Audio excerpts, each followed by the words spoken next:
YouTube. I'm with Leann Sego. We're going to record episode number 7. She's from Creme. All right, ready? Ready. Thank you for joining us for this episode of the Good Bytes by Chicago Foodie Sisters radio show. This food-focused show highlights the people that bring delicious food to us, some of the food happenings in Northwest Indiana and beyond, and the ways that food brings us together. I'm Carrie Steinweg, and I'm your host. I'm the co-founder of the Chicago Foodie Sisters food blog and author of Unique Eats and Eateries of Indiana from Reedy Press. This show is brought to you by Albano's in Valparaiso. Thank you to Pasta Daddy Nick Albano for his support. And our intro music is provided by the talented Vernell Scott.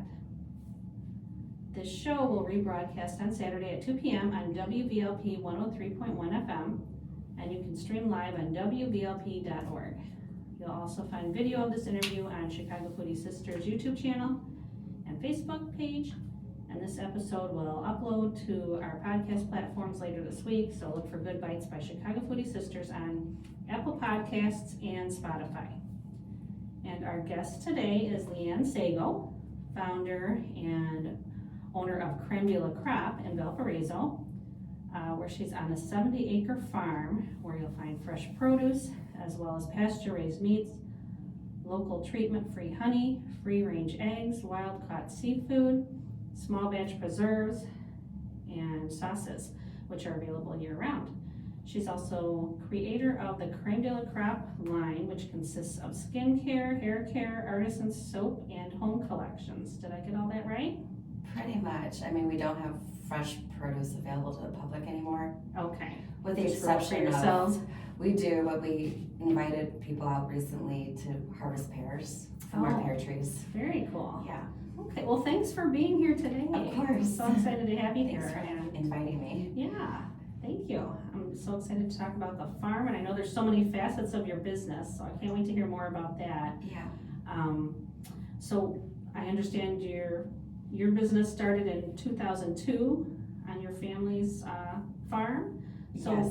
can you just kind of tell me a little bit about how it got started? Well, I went to school for interior design, and I retired at an early age of 23, and that's a whole nother subject in itself.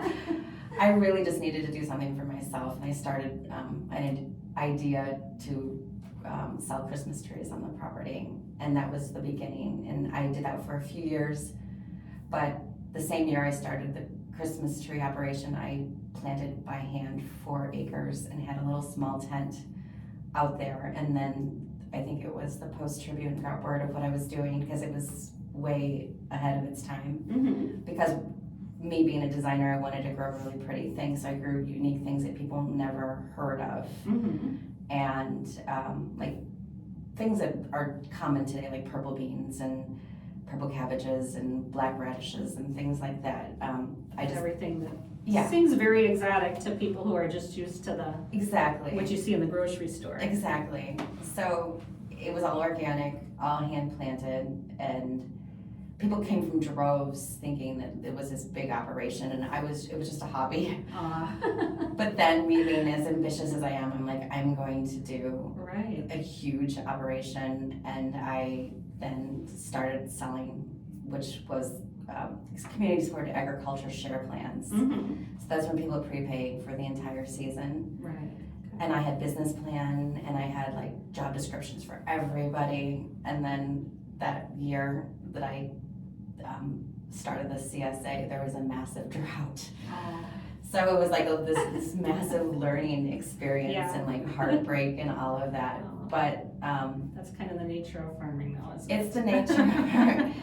But then I did some investigation, and I discovered there's equipment that helps you make things more efficient. Mm-hmm. So my dad and I, we went to Ohio, and we purchased a water wheel planter and other planting equipment. That's what they typically use in industry for like vegetable production. Okay. So the water wheel planter can actually like plant like 100 plants per hour. A plastic mulch layer was something else I invested in, so that like curbs the weeds and holds the moisture in, and then you plant with the water wheel planter through the plastic mulch But that was the beginning of the operation. And it got to the point of like 35 acres, 180 shareholders, selling to Strax, it was Wiseway at the time, like all of them, and restaurants. Like it was an insane, like everyday harvest, like lots of employees.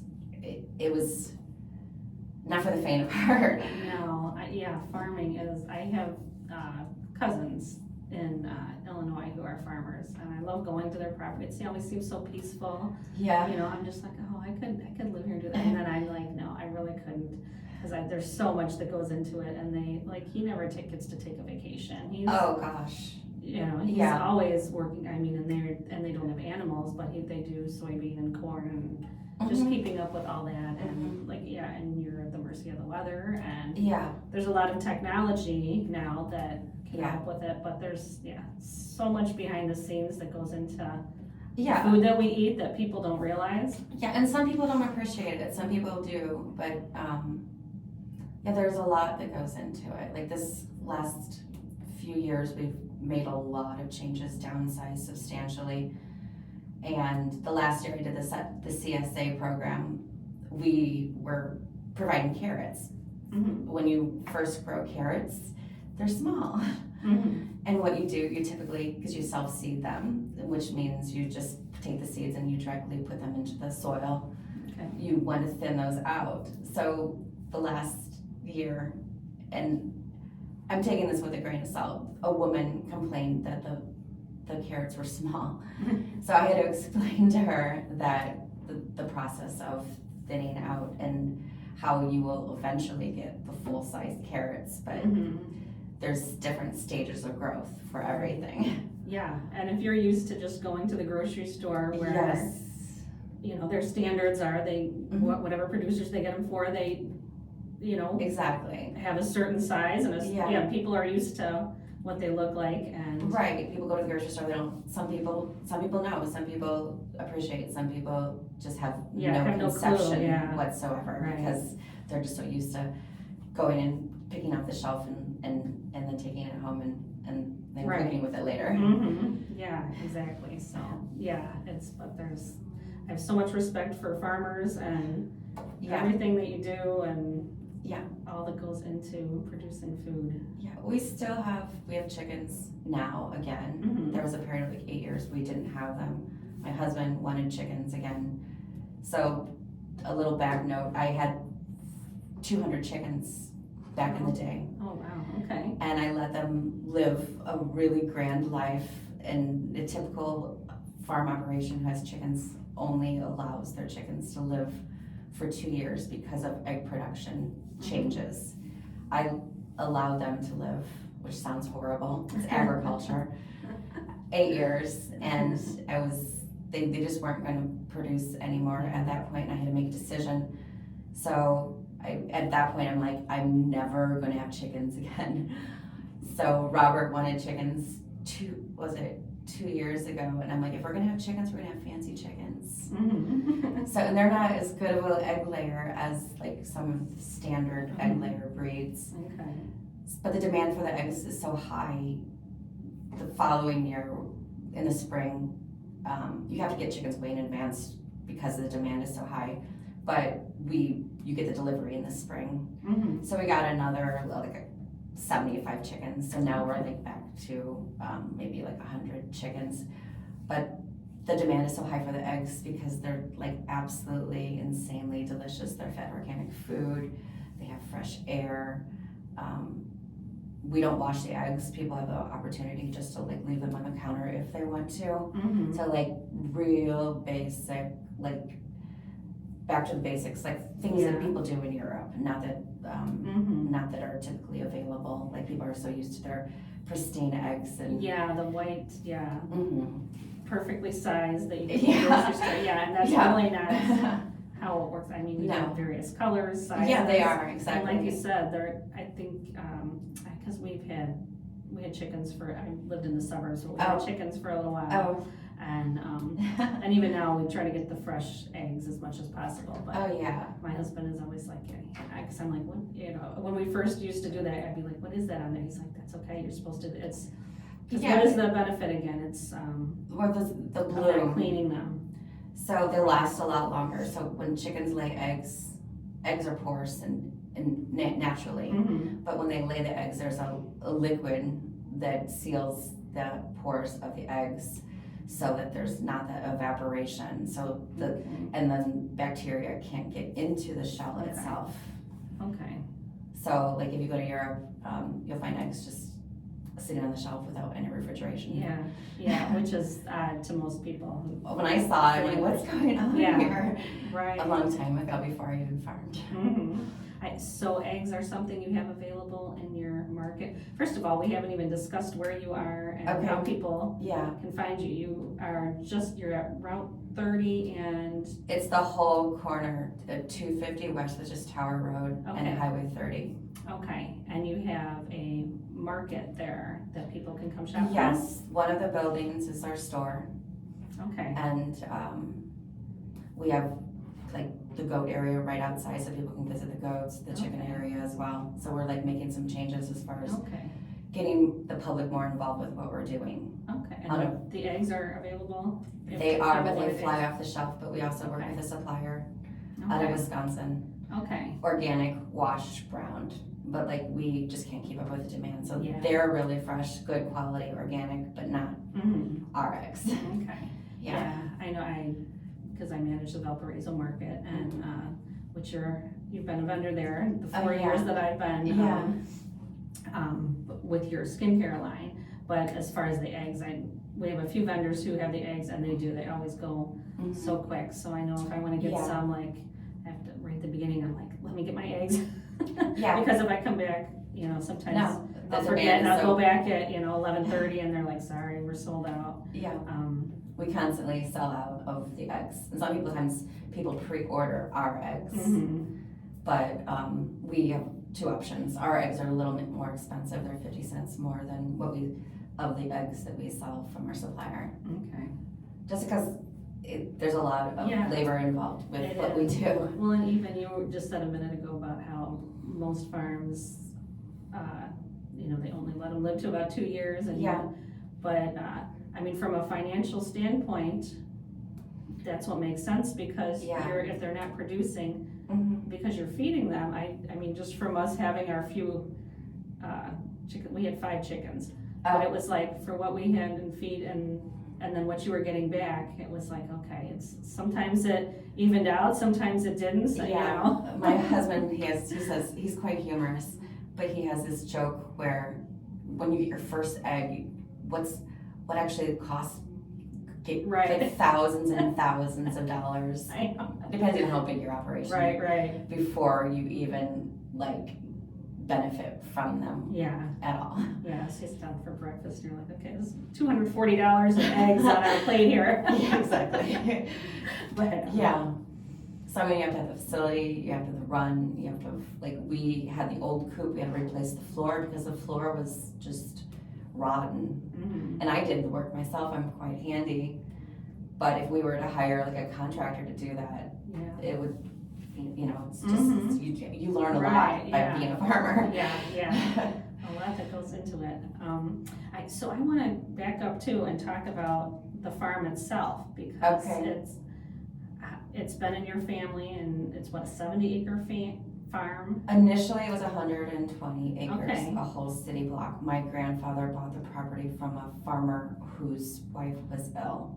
Okay. He came from the farm just around the corner from where we're located. Mm-hmm. And the farm that he grew up on is now Hatch Lake subdivision. Okay. So he purchased the land and it was a huge farm operation. 3 boys just working the land. But they had 200 head of cattle, they had pigs, they had cows, they had grade A milk. It was a big operation, but they also had the equipment that other farmers didn't have. So they didn't just farm their own property, they farmed neighbor farms' property.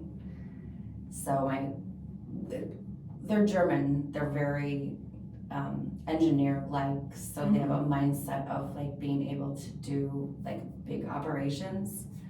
But over the course of time, my grandfather got sick from the chemicals. I'm guessing that he had battle after battle after battle of cancer. Like, we can't prove that, but there were some experimental chemicals that were given to him that I know were taken off the shelf or no longer were able to use. But anyways, over the course of time, it just didn't make sense to keep the operation the way it was. My dad, he was raising us. He got a job opportunity to move to Louisiana. He was a superintendent of like a big steel mill. He had a family to raise, and he couldn't work the land for free anymore. Yeah. So, course of time, things changed, and the land was rented out to someone who had row crop farming. So that was, row crop farming was done for probably 20 something years. And then I stepped in and then started the organic operation.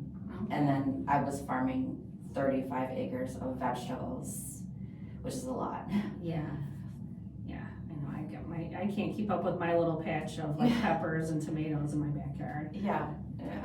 It's like a full-time job. Oh, for weeding. Sure. Just weeding alone, not let alone harvesting. Yeah. So did you grow up then in Valparaiso? Did you move then to Louisiana? I was just a little, Okay. I was a toddler when my parents were in Louisiana. Okay. And he didn't like the lifestyle of the operation. It was very, everyone's going out to dinner, and you go to these places that it's a different world in Louisiana. My mom was not like a raw oyster type of person wearing mink coats.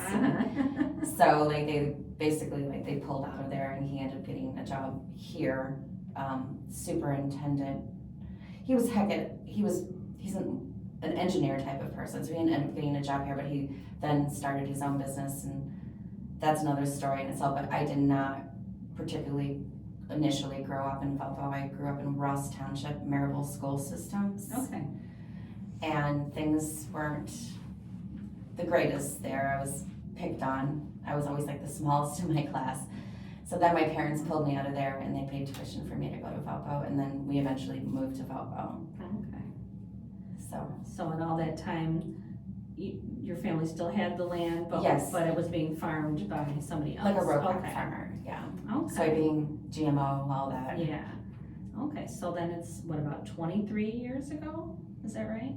I started the company in 2002. Okay, yeah. Yeah. Wow, okay. So, well, and tell us a little bit. Well, first, you mentioned that your family were early settlers in Valparaiso? We're one of the first settlers of Valparaiso.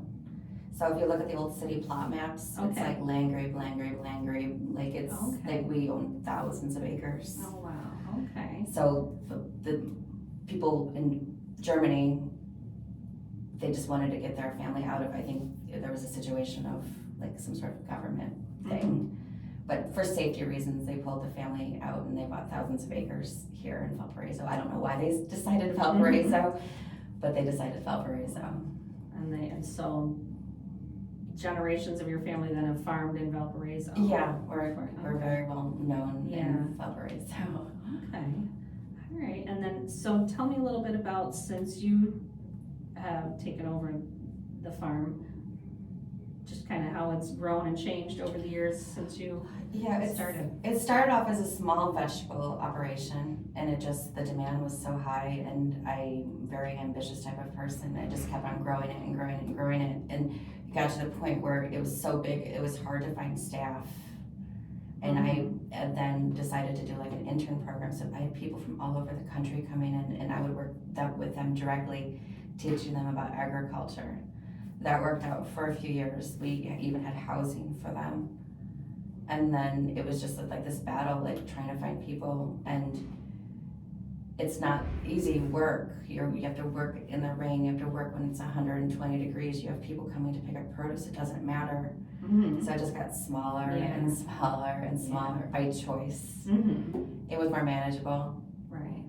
And, at the end of the day, when it comes to agriculture, we might be making 6 figures, but it also costs you 6 figures to do. And I needed to do something financially viable for myself, and I have I went to school for interior design. Mm-hmm. So lots of soul searching, like what am I gonna do to make some changes here? Yeah. And it was very small investment. I was going through a divorce at the time. I asked my mom for a little bit of money to help me like get the candle operation going. And that was a journey in itself. It was a beautiful journey because I took my design skills and I designed the label and figuring out like what's the best source for the jars and the lids, and it was like a healing journey for me. And I wanted to have a jar recycling program. I wanted to have the best wax that doesn't put carcinogens out there, safe for everyone.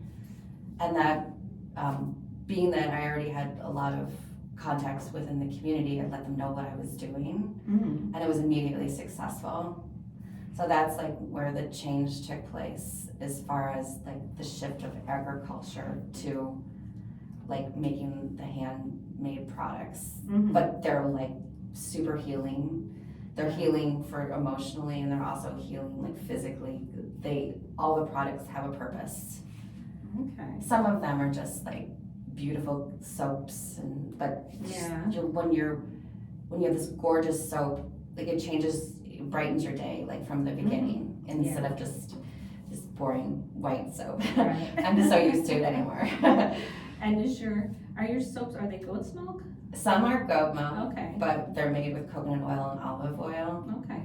And we use mica powder as the colorant, Okay. which is just basically the byproduct of the granite industry. So it's just minerals. Okay. So some people have a preference of goat milk, and some people, could care less, but we want to have different offerings. And then we use finely ground walnut shells in some of the soaps that acts as an exfoliant. Okay. So the soaps are very, very moisturizing. Dermatologists recommend our soaps to their patients. We ship our products all over the country. We're in about 200 boutiques at this point. That's amazing. Yeah. So that portion, so how long ago did that portion of the business start, the skincare? 5 years now. Oh, okay, so that's pretty new, okay. Yeah. But it's skyrocketed. So Yeah. the tools that you use to make the candles are the same tools that you use to make soap, like the pitchers and all of that. It's a very, I wouldn't say it's a similar process, but on a science level, like it would be very similar. So the next stage after I became immediately successful candle maker, I invested in the more things that I needed to like make soap. I made my own frames for the soaps. I'm like really handy when it comes to like woodworking. Okay. And then I literally sat in front of the computer, watched YouTube video after YouTube video, taking notes, and no idea. Like there's all these terms, spatification, and like taking your soap to a level of trace, and there's so many different techniques. But we have I created my own technique to get these like beautiful swirls within the soap. And people are asking me like, how do you do that? I'm like, I'm not telling you. Yeah, I have a niece who started a soap business too. Yeah. She's early 20s and just had a little baby and just wanted to make soap for herself. And then and it blew up. She started doing markets and she does like classes and stuff online. But yeah, so I get some from her sometimes, and I love those pretty swirls that she puts in. Yeah. Dried flowers sometimes I have. But there's so much you can do. You think, okay, it's soap, but I'm amazed at how many people can get different things you can do with it. Yeah. There's even like these conferences that you can go to and competitions. Oh wow. We just do this like quick little beautiful swirl, and it's Robert, my husband, and we make soap together, and he enjoys it. But everything's like very laid out, like so we measure our lye like in advance. So it's just a matter of like basically like this kit that I create. So typical soap making takes quite a bit of time, but when you do everything in advance, like creating that kit, it just makes it like super simple. So that was like the next stage, the soap making after the candle making. And then I'm like, if I can do this, I think the next thing I started was the creams and the balms. Okay. But they are all based out of like a purpose. Mhm. So the first product I developed was a balm, which is a super like rich, had the consistency of like petroleum jelly, but we don't use any synthetic ingredients. So we use avocado oil, coconut oil, vitamin E. So I had a dry patch and wanted to create a product from that, but then it just evolved like, oh, I have a little bit of a sunburn, let's create a product for that. Oh, I have female cramps, let's create a product for that. Just evolved and evolved and evolved. And now I even have a product for neuropathy. Oh, wow. Yeah. Okay, yeah, that's amazing. So how many, what's the total line then? You do the candles, the soaps, you said balms? Oh yeah, we have lip Missing balms, we anything have else? deodorant, shampoo bars, we have Okay. serums, we have insect drops. Okay. So it repels even ticks and fleas and like any kind of like insect that might bother you. Okay. Scalp serums, beard oil, like everything and anything. The magnesium creams fly off the shelves. So magnesium is something that 70% of the population doesn't have, are deficient.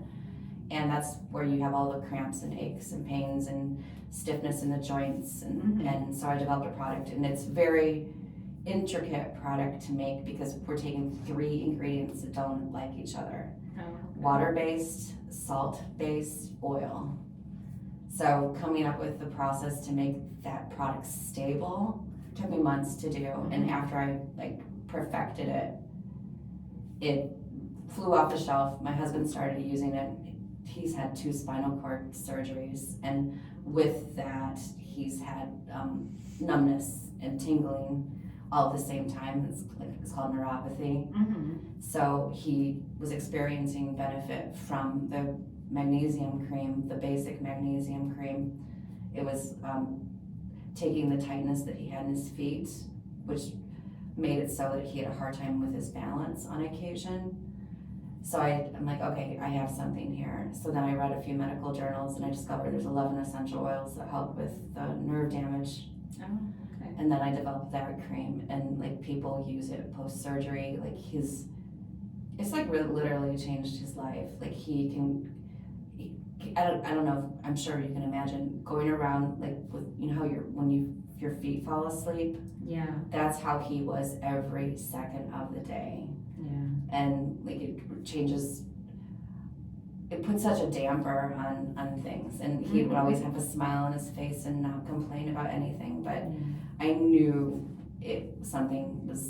I wanted improvement. I wanted improvement in my own life, in his life, but now we've improved somebody other people's lives too. Yeah.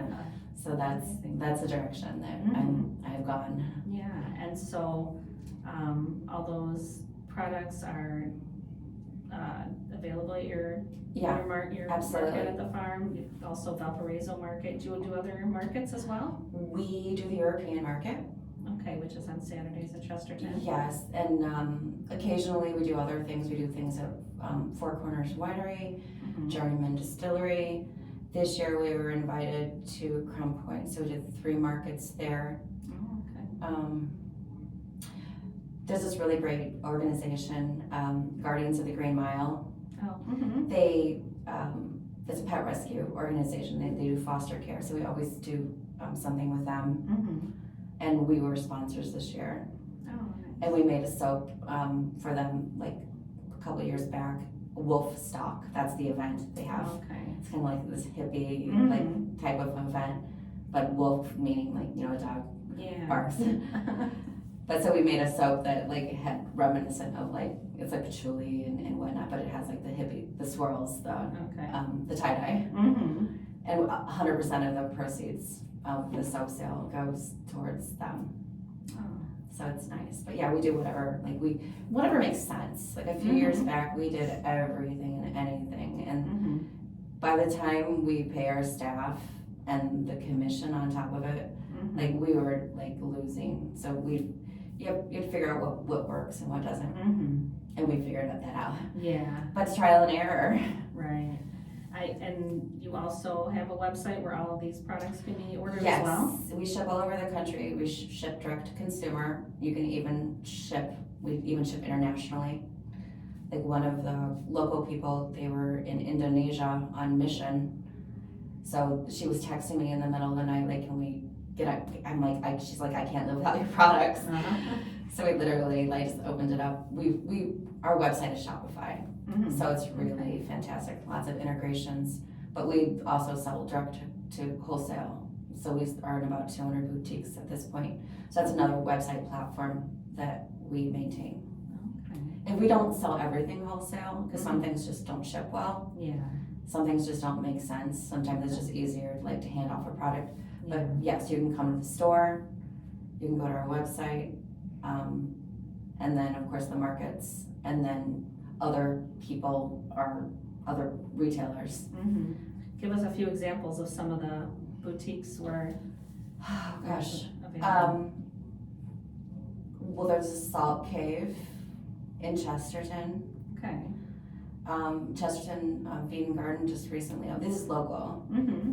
Chesterton Feed and Garden just inquired. Okay. There's a place like Wakefoot Sanctuary out of North Carolina. They buy our clay masks. I'm not sure if while they're doing like a foot massage, they put the masks on, and I think they sell it to the consumer. We don't have like direct connection with a lot of these people. They just order through the site and we fulfill their order. Yeah, but so you don't know what happens from there. Yeah, like there's one of our deodorants. There's one company out of Nevada, like they're constantly buying our deodorants. So they pick and choose what they want. It's not like they have everything. Some people just want the lip balm, some people want candles, some people want whatever. But all over like the country, we even sold a Boca Raton hotel in Florida. Nice. Yeah. All over. So those are some of the items in your farm market, but I've been there before and like I bought fish and I can't remember what else, I think some jelly. So tell me about some of the food items that you have there. We work directly with the fishermen out of Alaska. Okay. And they fish the salmon, the sockeye salmon. So we have sockeye salmon fillets, and they're offered in 5 to 8 ounces, which they're like all individually portioned.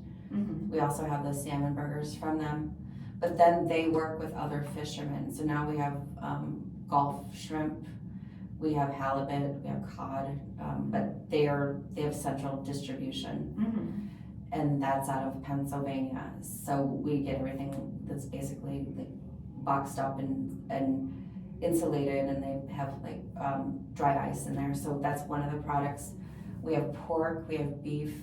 We work with this one farm out of Iowa. They're a pork farm, but they were in business.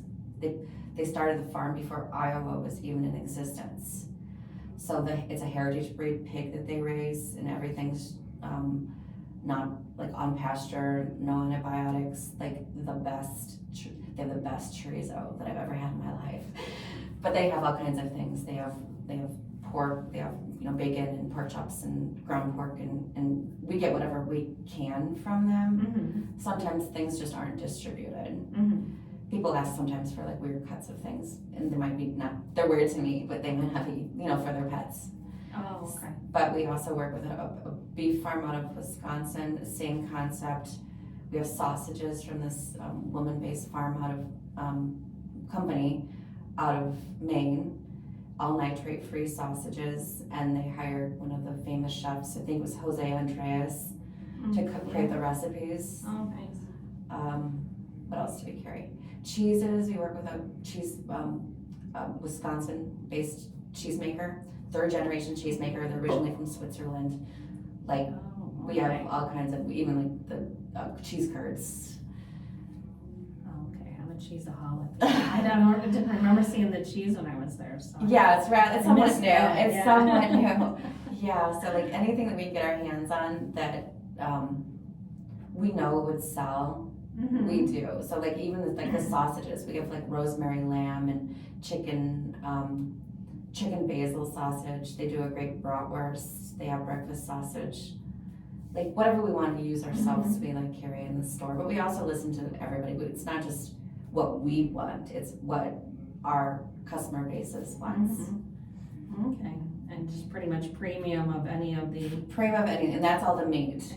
But we also have a local honey. We go through a lot of local honey. Like our beekeeper just dropped off 6 5-gallon buckets.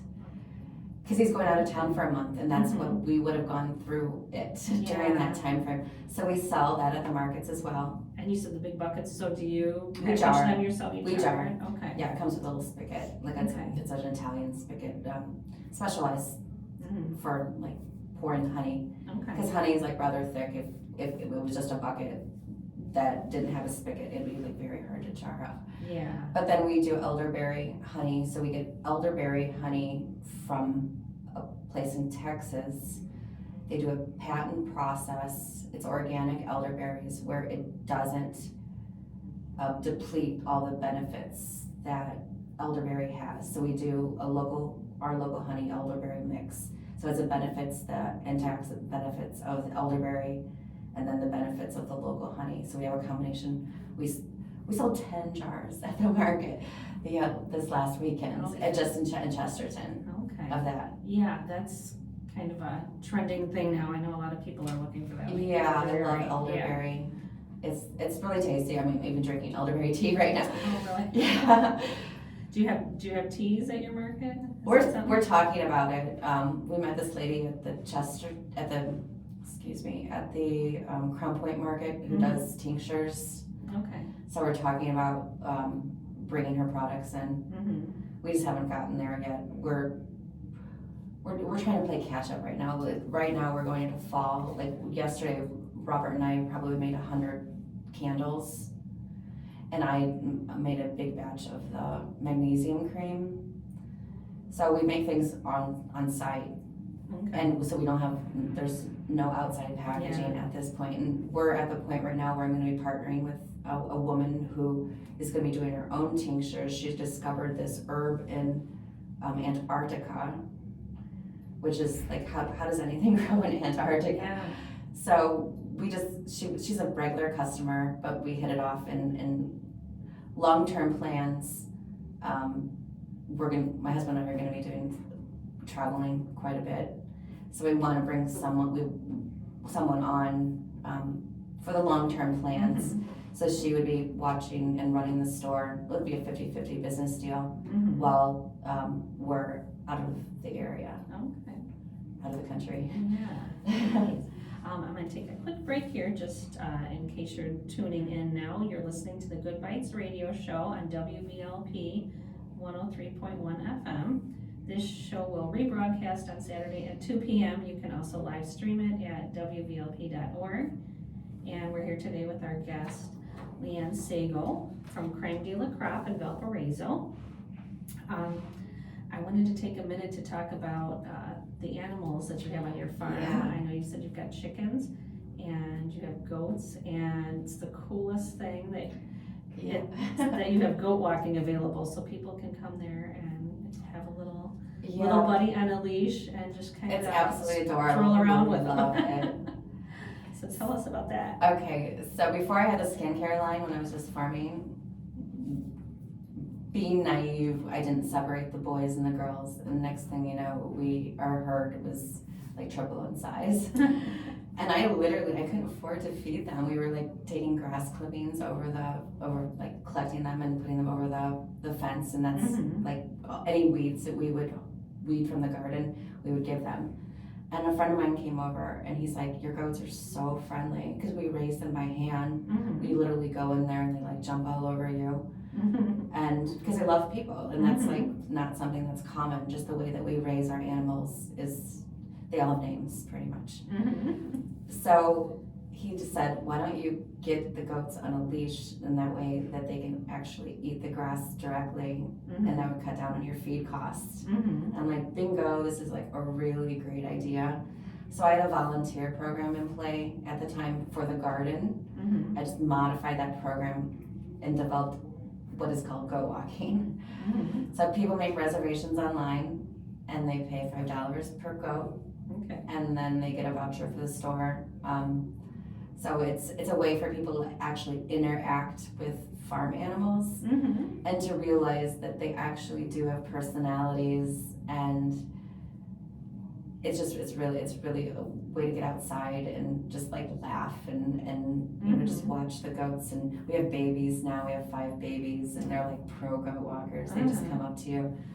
But it's a way like for the health of our animals, because they're eating fresh. And then people just get to experience something that's like out of the norm. Right, yeah. Yeah. And then on top of that, this is like really, really new. Like one of our employees, she homeschools her children.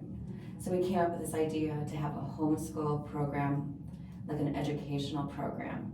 So I went online and I discovered, I just did some research, and I discovered there's like 30 fun facts about goats. And these are something that are relatable to like school children. So I created this little pamphlet for the parents or whoever is doing the teaching, plus like a little black and white like cartoon drawing that they could color. So we provide that for the educators, and then the children come in, and then we quiz them on what they learned, and then they do a goat walk. But this is not just for homeschoolers, it's for Girl Scout troops, Boy Scout troops, like potentially the Girl Scouts can get a badge. We even communicated with the WVLP school system. It could be like an outing for the children. Yeah. But it's just getting started. So you have your basic goat walk, which is fun, you know, no quizzing at all, and then the more of an educational base. Okay. Yeah. So beyond these group things, anybody can. A couple can go, or a family. Yeah, absolutely. And it's all by reservation online? It's reservation online through our website. And it's local people. It's like people who are traveling. They like look up what to do along the lines. Yeah. And so like we have like families that are like from all over, group activities, like birthday parties. Like it's like anything and anything, but it's just a fun, if you like goats, do a goat walk. Yeah. Or if you've never been around one, it's a good opportunity to be introduced. Yeah, and they're really friendly. They're not like, people sometimes are like, oh, they have horns. Their horns like keep them cool. They're not going to do anything to harm you with their horns. And the way that the horns are, the angle on how they're attached to their head, they're not gonna be able to like, if they headbutt you, the tip of the horn isn't going to like hurt you, just because there's no way possible with the angle of the horn. And so it's open to all ages? Is there like a minimum age, or? It's 6 and up to walk the goats. Okay. Because the goats are strong. We just don't want like anything to happen. Yeah. But we have like infants that are like crawling around on the grass, and the goats are right there, and they're petting the goats. So it's 6 and up to hold a leash, but anyone could attend. Okay. Even like people with strollers and whatnot. We even had a group, this is actually twice, how am I supposed to say this? Children that are like in juvenile detention. So they came out as a group, and it was a reward for them to walk a goat. So we have 12 goats that actually are able to walk.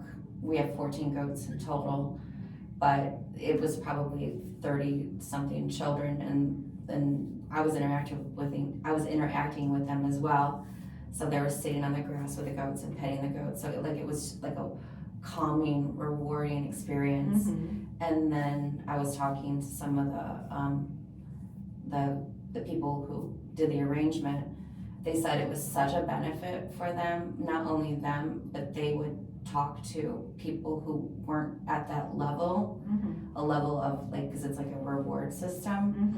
So it was something that people who just got involved into that system could look forward to in the future. So it was like, I'm sure life-changing for them. You know, I don't know what exactly happened to them and why they were in that situation, but this gives them like a completely different perspective on like what the world has to offer. Yeah, that could be like another facet of your business, like goat therapy. Really, it could be. Yeah, it could be like a full-time thing with goats. We only do it a couple of times a week, so like because we make the products on site, like we're constantly making products. So at some point we're probably going to have some co-packing but we're not there yet. It's gonna be hard for me to let go because I'm such a perfectionist. Yeah. But these days, it's all about 5-star reviews, and someone complains about the silliest thing, and then your 5-star goes away. You know, it could be like a 4.8, but it is what it is. It's just how there's no control over that. Right. Yeah.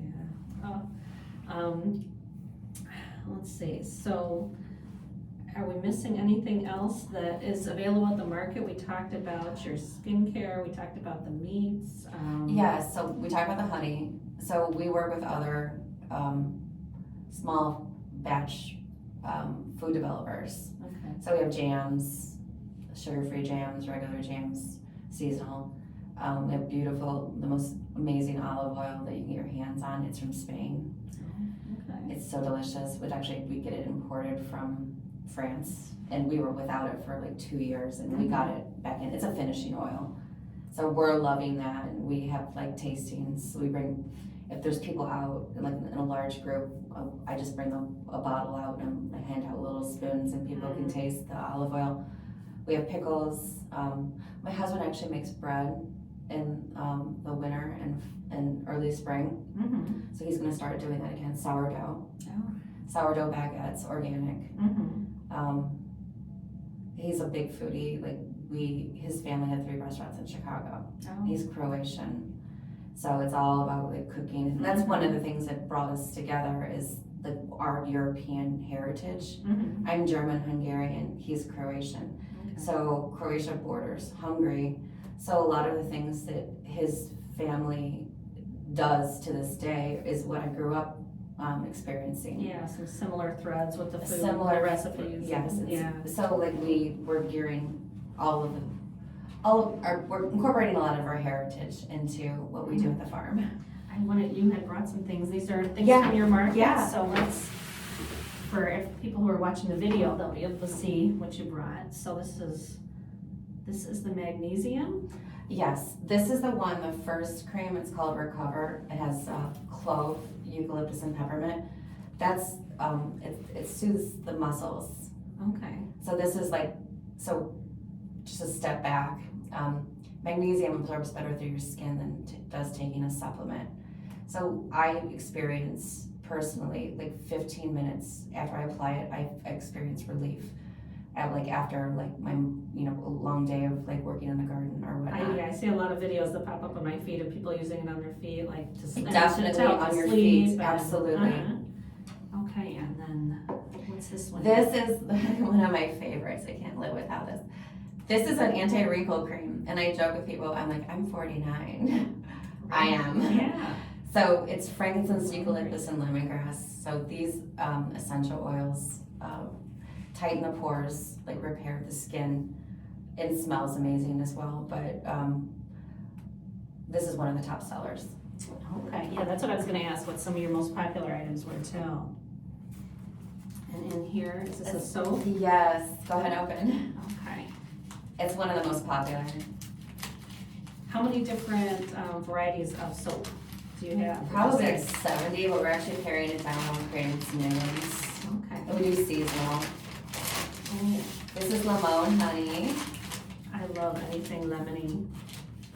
and it's really cool because it has what looks like honeycomb on the top, and that's created with bubble wrap. We press bubble wrap into the top Really? when it's still like in its stage of like curing, and that like creates like a honeycomb effect. Wow. And we use a crinkle cutter, a hand crinkle cutter. So a lot goes into the soap making it what it is. Yeah, a lot of detail. Attention to detail, okay. Lip balm. There's a story behind this lip balm. So I accidentally ordered this size container thinking, because I was in a hurry, I thought I was ordering deodorant. Oh.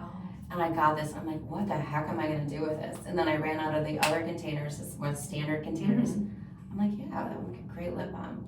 We sell a ton of this, like 1 month, 400 containers in 1 month. And But it it's came out of a most- little accident, huh? Yeah, it's the most silky lip balm. Okay. You should try it, it's great. So it's all Nice. natural, like it's beeswax, avocado oil, olive oil, coconut oil, vitamin E, but it's not sticky at all. It absorbs like really fast, and you can even use it on dry skin. Okay. Wonderful. And this was just a fun thing from our own garden. We grew these tremendous sunflowers, Yes. but we've been roasting them ourselves.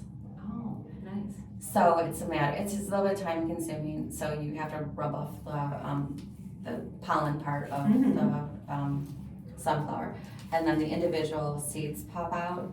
Okay. So what I did is I boiled them in salted water for 20 minutes. Then I put them on a sheet pan and I 400 degrees in the oven for another 20 minutes. And then I tasted them because there's different size sunflowers. So the smaller sunflower seeds, you wouldn't cook them for that long. Because they pizza things that you yes, see, like exactly. Okay. So I tasted them, and at that point I'm like, this is good, but it needs a little more salt. Okay.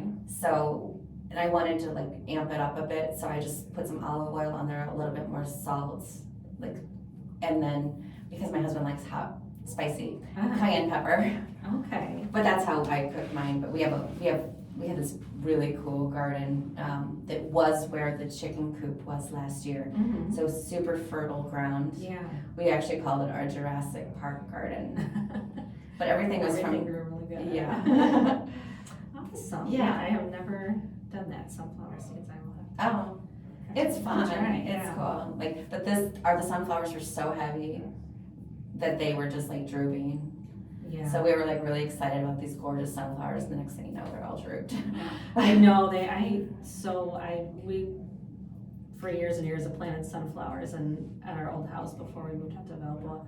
I'd have them lining the edge of the garden, and I could see them out my windows, and there'd be squirrels on the windowsill, and you'd see them dive on, and they would be just the sunflowers would be swaying back and That's forth so while they funny. were up there just like tearing them apart. Yeah. And I had a lot of pretty sunflowers last year. This year, the rabbits ate almost all. I've got my little patch by my mailbox. I've got one sunflower. I'm waiting for it to open up. And my son planted a few on the side of the house. So we looked out the window last week, and I was like, oh, pretty sunflower. And it's like it wilted. So I'm like, I got like 2 days of it being pretty. And then, so it's just the variety, I guess. Some of them last longer. And this year, the weather was insane. It was so hot for a massive stretch, and it totally affects how things grow. Yeah. But I was so sad because I had a lot of pretty like the brown. I love those. The brown and reds, and so, yeah. I'll have to try again next year. That's one thing with farming, you never know. It's never the same from year to year. It's never the same.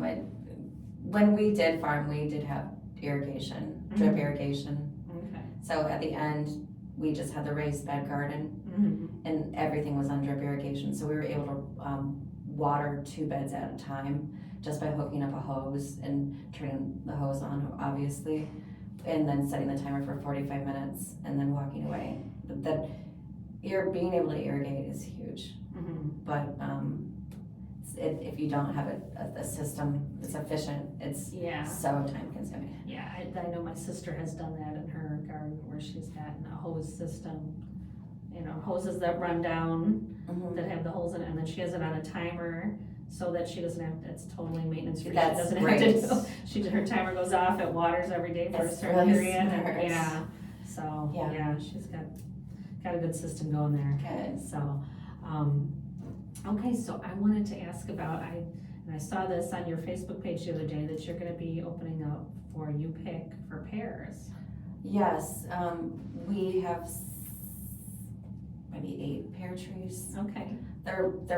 This is pear season, so we have pears galore. Like, we have more pears than we know what to do with, and it's really time consuming to harvest them. I know my husband probably wants to do like a pear cider, like a hard cider, and it's just, for us, he might do 2 5-gallon buckets, but we opened it up for people to harvest our pears, but we don't even know what to expect.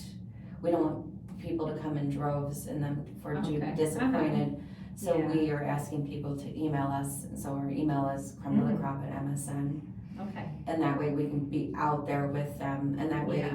we have an idea of like what to expect in the future. Okay. We're Yeah, not that's a county lane orchard, Right. No. which is a huge like Yeah. thing in our area. Yeah, and that's a good idea because some people do find these agricultural attractions and will come from quite a ways. So yeah, like you said, you don't want people to be disappointed. Exactly. And what's the email again? Creme de la Crop, which is CREMEDELACROP@MSN.com. Okay. Yeah. So people should email first if they're interested in Yeah, coming and out it's a picking short pears. window, so the pears they're like perfect right now. Are they? Okay. Yeah. And are these pretty mature ones that have been on the farm for a long time, or? I initially planted them, Okay. but they're probably been there maybe 12 years now. Okay. And we have one pear tree by the house, and when I first planted it, a deer came in the middle of the night and ate off like the main stem, the trunk. So I repruned it, and if you don't know a lot of people don't realize there's different varieties of dwarf trees, and it's a process of grafting and all that to get the tree to a certain height. Because of the way I pruned it, now it's a full-size pear tree. So it's probably 30 feet tall. The rest of them are dwarfs, which are roughly 12 feet. All right. Yeah, that's another thing with, the critters, besides the bugs, you have, deer, I said the rabbits, We do everything organically, and I always So have, always. So that's And I wouldn't do it another any other way. Yeah. So we plant with compost. Our biology is amazing, and it didn't happen overnight. It's an ecosystem that, over the course of time, just gets stronger and stronger and stronger. And initially, when I was farming, I went to different conferences to learn about agriculture on another level. So I went to a conference in Minnesota. That was the first one. Acres USA is who it's run by. But I learned that everything has energy, and when a plant or any species really, and I can compare this to in the wild when the lions are after the buffalo or whatever, bison or whatever they're after, they're gonna go after the weakest, just because they know they can conquer that. And that's the same situation with insects in a garden. They're gonna go after the weakest. So if your biology is great, if you have great soil and the plants have ideal amount of moisture and all of that, you have this strong system, and you at that point you barely have any pests or anything, no disease. It's this ideal environment, but it's just something that happens over time. So, and when we first started, I had probably 10,000, 15,000 tomato plants in the field. It's everywhere you looked were the hookworms and devastation, and we were able to harvest a lot because we had a lot of tomatoes. But it was not an ideal situation because the ground was so depleted from all the past years of chemical farming. Right. But we plant with compost. Okay. So it's a different scenario. And then by doing that, the plant has exactly what it needs, and the flavor of what you're eating is incredible. It's exactly the way it's supposed to be. Wonderful. Yeah. Gosh, we're almost out of time. I can't believe it. This hour goes so fast. Okay, let's just, a lot of the guests that have been on, we talk about food, and I always ask your best food memories. So, got a little bit left here. So, Okay. Give me a favorite food memory that you have. I remember making noodles with my grandma in the kitchen. We're still on the farm. I still have that table. She had this huge noodle cutter, and I remember cranking the noodle cutter, and the table was covered with white special fabric, and then she was drying the noodles all over the kitchen, and then she would package them up. But I was always doing amazing things with my grandmother, great grandmother Kovac, my Hungarian grandmother. I have a lot of great food memories in the garden growing up. It's always been part of my life. I've always had a garden one way or another, whether it was a small container garden just getting my hands in the soil and like watching things grow. And that's part of like, it's in my blood. My family name, my maiden name is Leann, which means soil cultivator in German. And so on my mom's side, they also were tilling the land. They had a berry farm, raspberry farm in Hobart. So I have a lot of food memories. It's hard to like pick which is my favorite.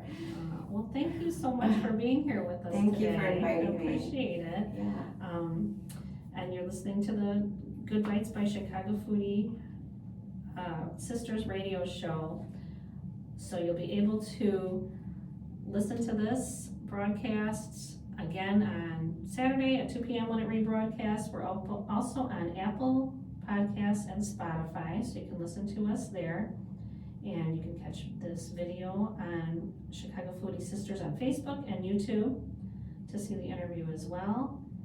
And if you would like to find out more information on Creme de la Crop, tell us where they can find you online.